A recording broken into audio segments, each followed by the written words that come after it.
More than 3.5 million Americans served in the United States Navy during the Second World War. The expansion of the U.S. Navy during the war was astounding. The Navy added thousands of ships. By the end of the war, the United States Navy accounted for more than 70% of the entire world's number and gross tonnage of naval vessels over 1,000 tons. And while we tend to focus on the warships, we forget that millions of those sailors served aboard the Navy's thousands and thousands of supply, support, and auxiliary ships, and that those men also risked their lives, even if they weren't in frontline combat. The November 1944 explosion of the ammunition ship USS Mount Hood, barely even acknowledged by the Navy at the time, was illustrative of those risks. It is history that deserves to be remembered. The ship that would eventually be named USS Mount Hood was laid down originally on September 28, 1943 as SS Marco Polo. Built by the North Carolina Shipbuilding Company in Wilmington, North Carolina, the ship was a Type C2 vessel, a design created by the U.S. Maritime Commission in 1937 and 1938. These all-purpose cargo ships had 5 holds and a design speed of 15.5 knots.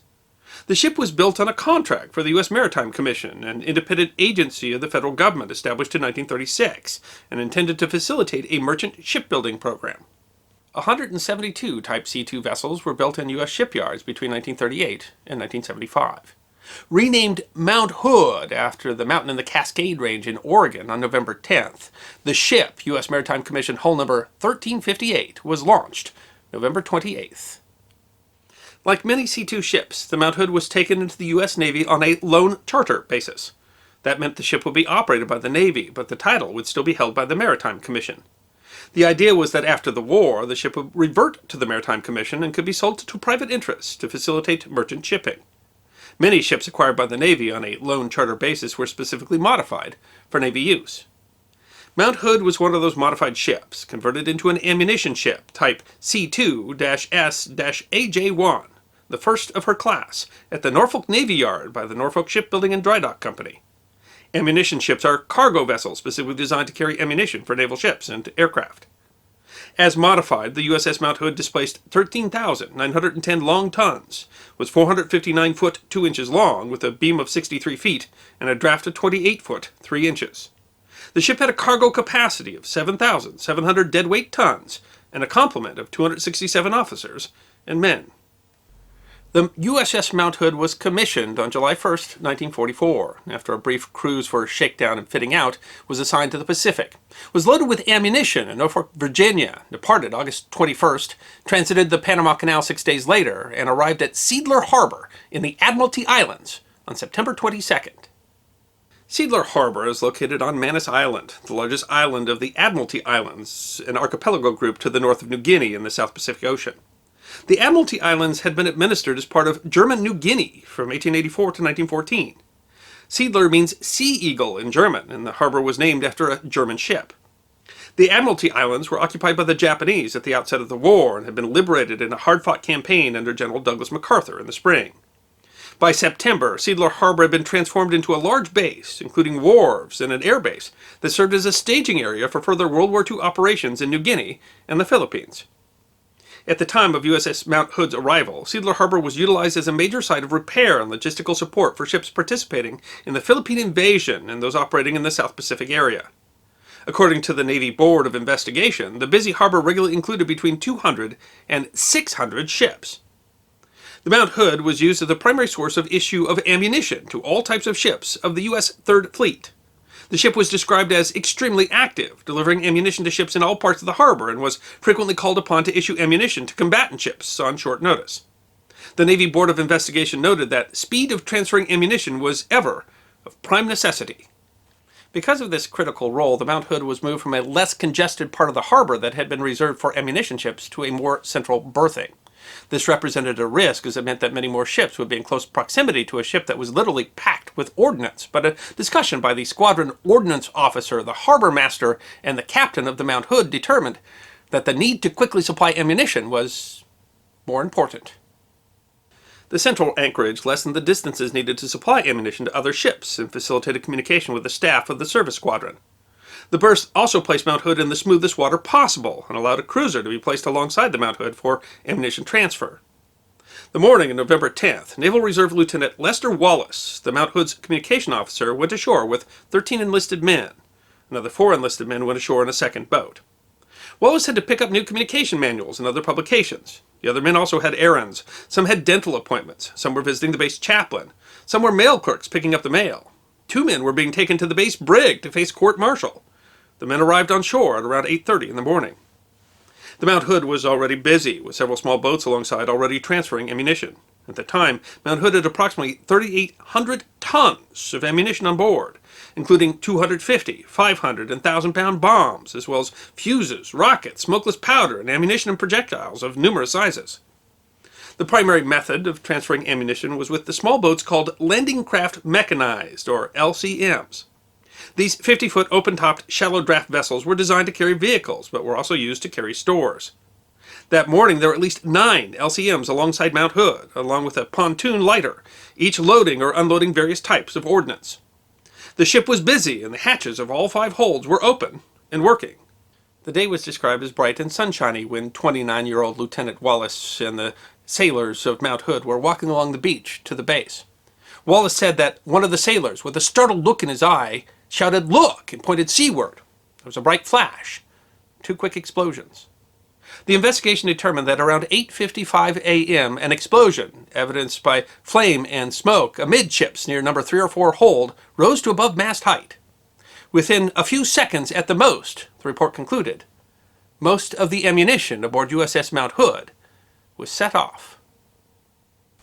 USS Argonne, the flagship of the commander of Service Squadron 10, the 448-foot floating headquarters of the service fleet at Siedler, lay moored to a buoy at berth 14, 1,100 yards away. Argonne's captain, Commander T.H. Escott, was outside his cabin when Mount Hood exploded. I was standing outside my cabin in conversation with the executive officer. By the time we recovered our stance from the force of the explosion and faced outboard, the area in the vicinity of berth 380, where Mount Hood had lain moored, was completely shrouded in a pall of dense black smoke. It was not possible to see anything worth reporting. A second or so hereafter, fragments of steel and shrapnel began falling on and around the ship. Though some 4,500 yards away, Wallace and the men on shore were thrown to the ground. They rushed up and ran back to their small boat. Wallace reported, "We headed for the Mount Hood, but we found nothing but debris. So we went back and reported to the commander of the base what we'd seen and helped him as much as we could to determine what happened." The review board reported, "A terrific explosion occurred, smoke obscuring the ship and surrounding vicinity for a radius of 500 yards on all sides.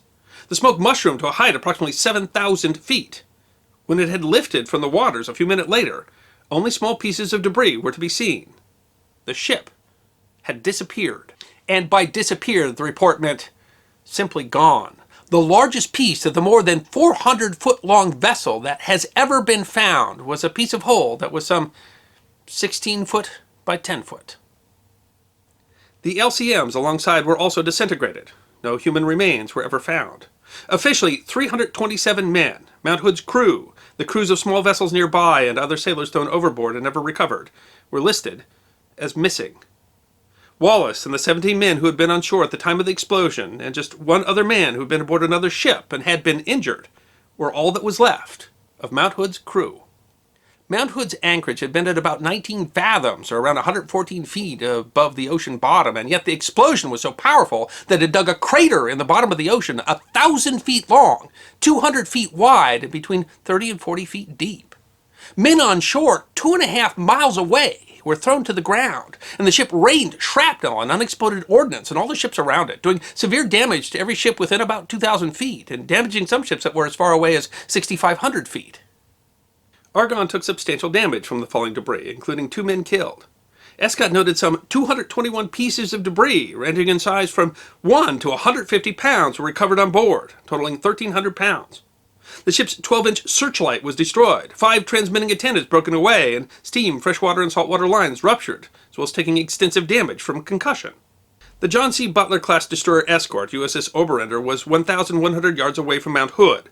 Flaming debris rained down on the ship, killing 1 sailor outright and knocking another overboard who was never recovered and listed among the missing.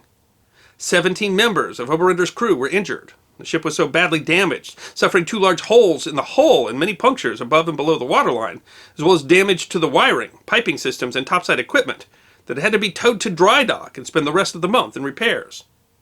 3 crew members were killed and 70 were wounded aboard the attack cargo ship USS Elena, 25 of them seriously.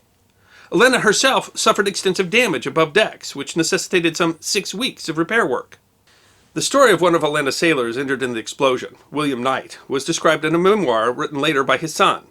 White-hot shards of steel, fragmentation embedded themselves in his head, knocking him out of the gunner's position.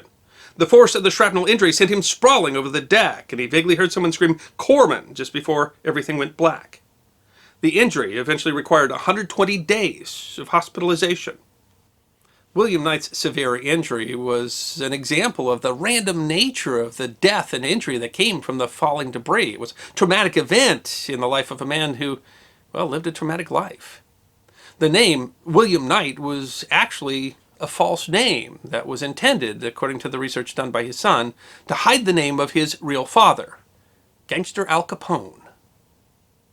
The random nature of the shrapnel was also shown aboard the destroyer tender USS Piedmont, although some 3,500 yards away.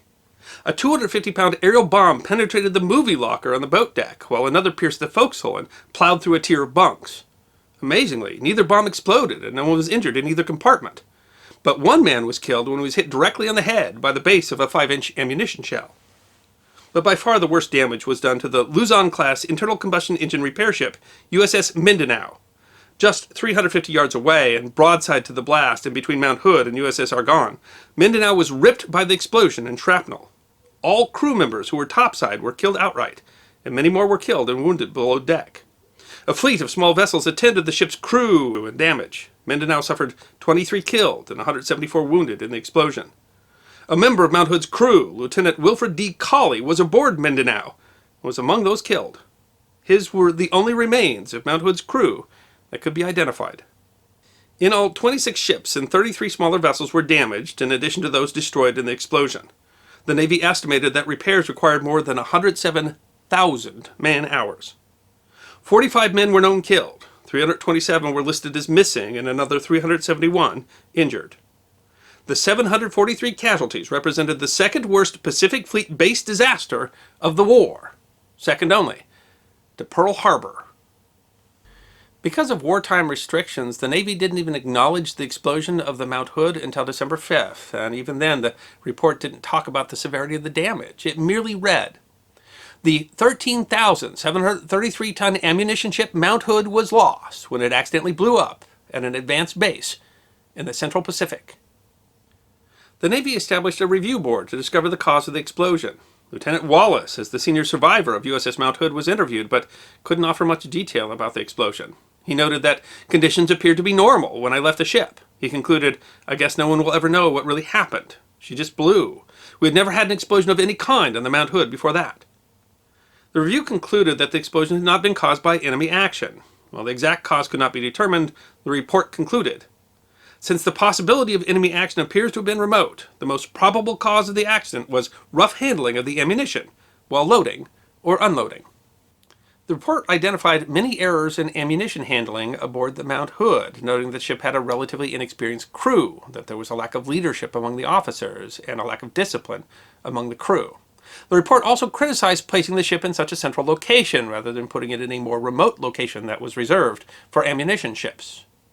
But Admiral Chester Nimitz, Commander-in-Chief of the United States Pacific Fleet in Pacific Ocean areas, refused to concur with any finding faulting the officers involved, saying that the technical mistakes made by the officers were errors in judgment resulting from a keen desire to meet necessary military commitments and move on with the progress of the war.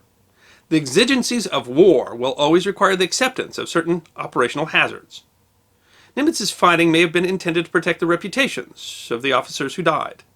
The report went so far as to censor out the names of the officers involved.